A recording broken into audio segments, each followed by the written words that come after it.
pessoal, Paulo Adair para mais um bate-papo aqui no Papo Net, orgulhosamente trazendo aqui o novo presidente do Sindigraf São Paulo, que tem um extenso currículo, uma extensa ficha de atuação no mercado, nas entidades.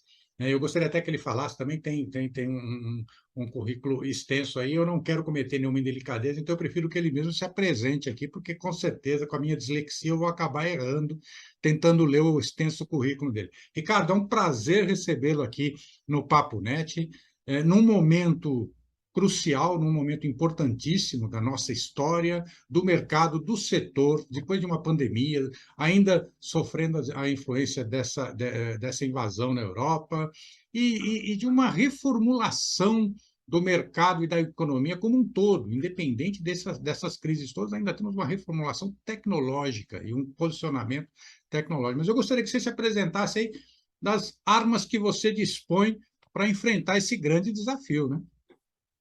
Obrigado, Paulo. É um prazer estar aqui conversando com o seu público, com você, né, especificamente, mas com o seu público. Realmente, nós temos assim orgulho de ter uma vida empresarial ligado ao setor bastante rica. Eu tenho assim muito orgulho disso. Eu sou engenheiro civil de formação, fui para os Estados Unidos, fiz engenharia de produção na Fundação Vanzolini, na USP, fiz curso na GV, enfim, eu morei em São Paulo uma época. Mas, desde que convidado pela família para voltar para Tilibra, na época, no começo dos anos 80, né? Eu Sim. larguei a minha engenharia e vim ser aqui administrador de indústria na época, né? Perfeito. E depois teve um fato assim que a família perdeu a segunda geração. Os filhos Uhum. do meu avô faleceram muito rapidamente, num período curto. Então, nós que estávamos começando, eu com primos e tudo mais, fomos de um dia para o outro, assumimos toda a responsabilidade de tocar a Tilibra exatamente na década de 80, né? Famosa. Isso foi 81.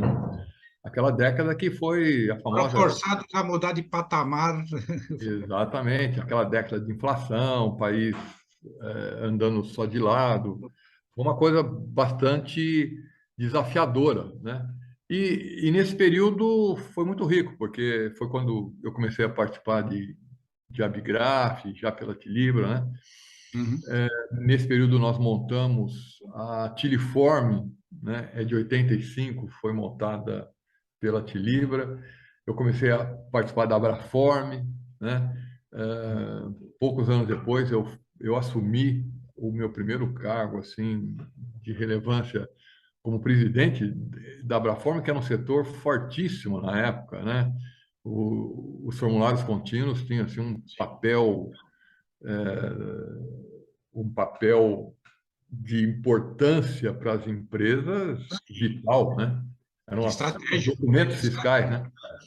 Era estratégico. Então, então, desde aí, eu sempre tive participando.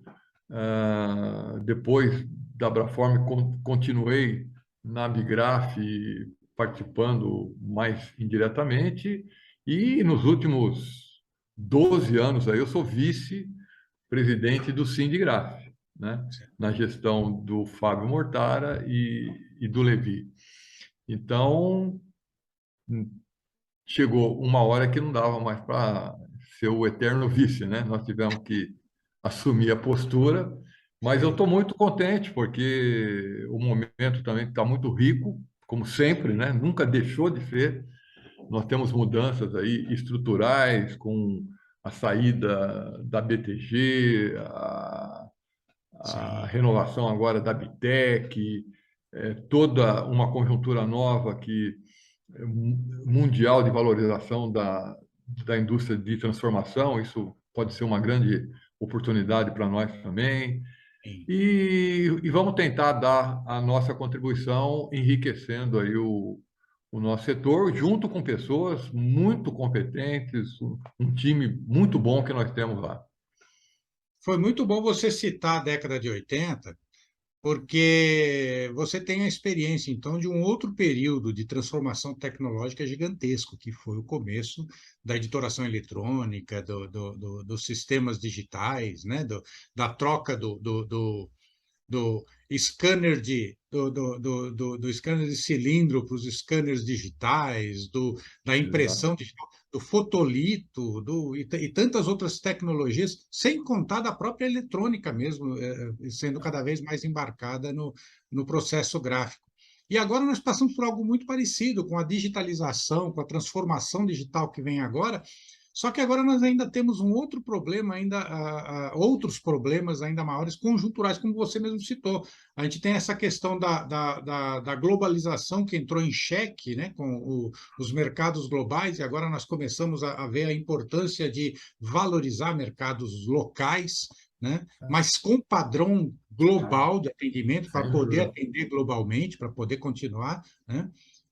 Então, e é uma série de desafios para você. Na verdade, eu acho que para cada lado que você olha, para cada assunto que você aborda para tomar algumas decisões, o desafio é enorme, né? Como é que você tá se preparando, está acionando os seus colaboradores para isso? Porque é necessário uma equipe multidisciplinar e atacar em várias frentes praticamente ao mesmo tempo, né? Porque você mesmo citou aí várias ações que são independentes, mas que precisam de uma atenção muito especial para que a mudança seja 100% eficaz. Boa, bom, excelente o seu comentário.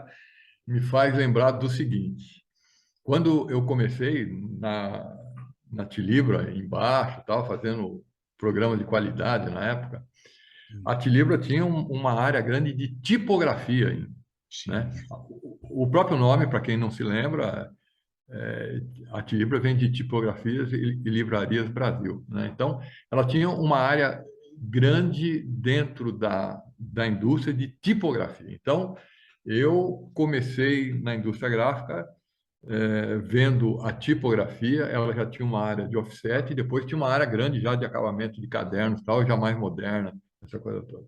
Então, para quem vem dessa época, eu estava fazendo as contas recentemente, eu já participei de 9 drupas, eu sou um dos mais antigos de drupas aí em atividade, né? Eu me lembro do lançamento da Índigo, né? Antes da HP, tudo.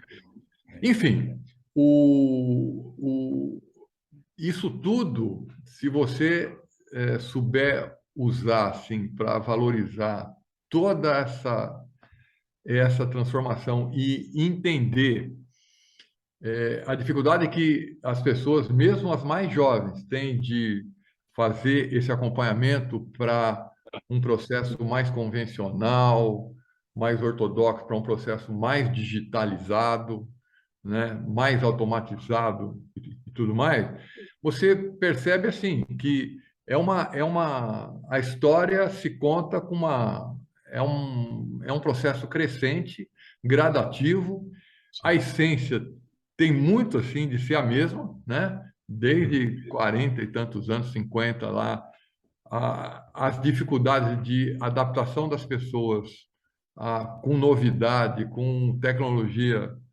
segue muito parecido sim, lá atrás com hoje.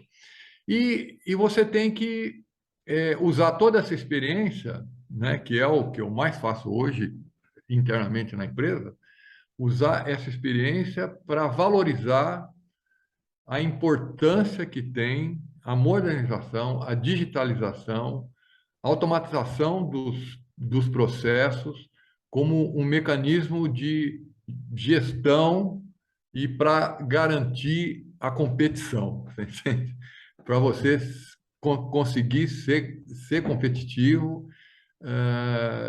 e garantir resultados mínimos, porque mais recentemente a gente vem de um processo inflacionário, onde eu imagino que a grande maioria das empresas, né, teve problema com resultados em função da inflação, né? que os custos aumentaram aí 15, 18, 20% ou mais, e aumenta de uma forma que você não percebe, né? Insumos, energia, uma porção de coisas assim que aumenta quase que todo dia e você não consegue fazer com que isso chegue no seu cliente, porque o cliente também sabe fazer com que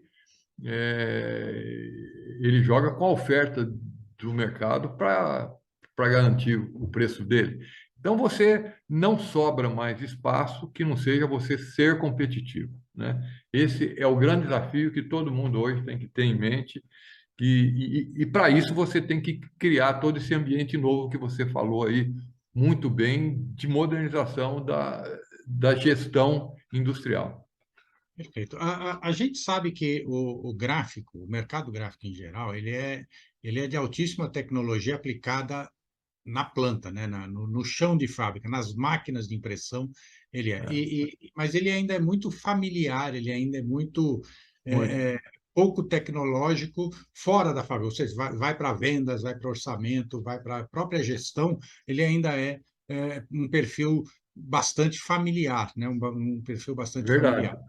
E a gente percebeu durante a pandemia, já falou várias vezes com várias pessoas aqui, com vários entrevistados nossos durante a pandemia aqui no Papo Net, de que durante a pandemia a gente percebeu a importância do associativismo, do trabalho em rede, das associações, do esforço que as associações e do papel que as associações assumiram para levar informação e profissionalizar e melhorar esse mercado que é, a nível de gestão, ainda bastante familiar. Eu queria que você contasse um pouco como vocês estão atacando, que eu sei que vocês já atacaram e já vem atacando isso, já vem enfrentando esse desafio durante a pandemia, mas quais são os seus planos agora como presidente do Simigraf? Olha, nós temos que seguir inovando, né? E aperfeiçoando tudo mais. O grande sonho é ter uma base bastante expressiva de empresas que a gente possa compartilhar informação de forma simultânea, né? O WhatsApp ou qualquer coisa assim, simultaneamente a informação chegar para a sua base e para as pessoas certas, né? De uma forma muito rápida, né? Isso hoje, tecnologicamente, é possível. Então, esse é um dos objetivos nossos. Só que, nesse cenário de empresas, você tem demandas diferentes, né?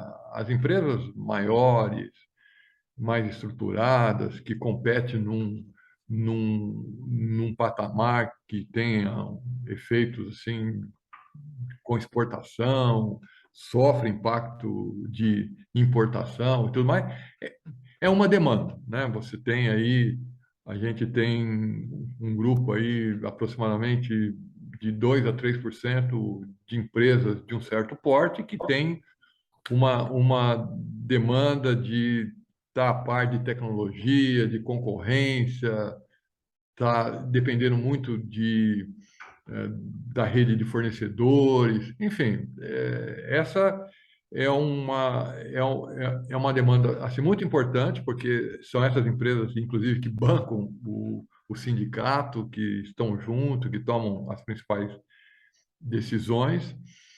E, concomitantemente, você tem toda uma base de microempresas que você tem que procurar apoiar para que eles consigam, né, em função do papel que tem local, social, econômico de emprego, essa coisa toda, que essas empresas consigam melhorar suas performances e ir consolidando seus papéis ali de atuação local, né?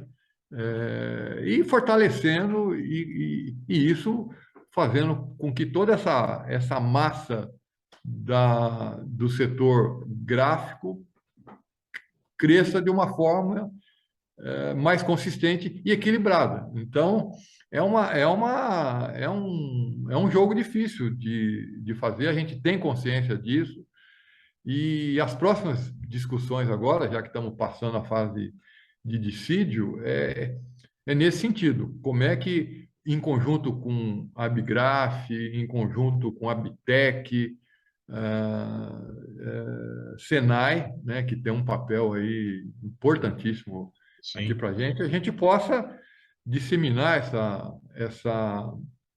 essas informações todas de tecnologia, concorrência, mercado, insumos, né? E fazer com que a gente atraia cada vez mais empresas assim, para acompanhar esse trabalho associativista que você falou, uhum. que eu sempre valorizei isso de graça, ninguém me explicou isso aí, mas eu sempre entendi que não existe empresa ilha, O isolada. seu currículo já É, mostra isso, né? A sua não, atuação já mostra isso. todo empresário tem que entender que ele está num contexto assim que ele tem que acompanhar minimamente, tá certo? Senão ele fica isolado lá, tomando umas decisões sem saber de onde vem Sim. ah, o desafio para ele e tudo mais, né? Então, nós vamos tentar trabalhar nessa linha e com o apoio das outras entidades todas e fazer um trabalho conjunto que fortaleça todo o conjunto gráfico, né? Muito bom. Ricardo Kolbe, muito obrigado aqui pela sua participação. Estamos chegando ao final aqui da nossa entrevista. Eu gostaria de deixar o espaço aí para você deixar sua mensagem aí para os nossos seguidores aqui do Papo Net, agradecer mais uma vez a sua participação aqui. Muito obrigado pela presença aqui e pelas informações. Não, eu que agradeço muito, Paulo. Eu sei da audiência que você tem aí no meio. É uma oportunidade da gente estar falando com muita gente que é do nosso público e deixar essa mensagem de portas abertas. Nós estamos no Sindigraf, junto com a Abigraf, junto com o Senai, junto com a Abitec, a Abigraf Nacional, tentando fazer um trabalho conjunto de fortalecimento de toda essa estrutura industrial ligado ao setor gráfico, né? Então, eh, os empresários aí que quiserem acompanhar mais de perto esse trabalho como forma de fonte de informação, de participação, de colaboração, enfim, é muito bem-vindo porque quanto mais gente tiver trocando trocando informação, vai ser rico para o conjunto de decisões que nós vamos tomar em conjunto com as pessoas que nós trabalhamos juntos, né? Perfeito. Perfeito. Pessoal, esse foi então o Ricardo Kolbe, presidente do Sindigraf São Paulo, falando aqui para a gente aqui do Papo Net. Se vocês consideram essas informações úteis, por favor, compartilhem, curtam, divulguem, ajudem-nos a que essas informações cheguem ao maior número de pessoas possíveis. Considerem se inscrever no canal, ativar as notificações. E, como eu sempre digo, nós somos uma sociedade colaborativa e estamos entrando agora na economia colaborativa, na economia onde as pessoas se conectam. Temos as tecnologias para nos conectar, né? Como o próprio Kolbe falou, para O passar as 5G vem aí, informações, né? é, para passar as informações de forma É, imediata e precisamos. é, E isso valoriza ainda mais o papel das associações e dos trabalhos colaborativos conectados. Somos uma sociedade conectada, né? Muito sem obrigado dúvida. e espero vê-los novamente aqui no próximo bate-papo aqui no Papo Net. Até a próxima. Um abraço, Paulo. Muito obrigado. Eu que agradeço, Tobi. Deixa eu parar a gravação.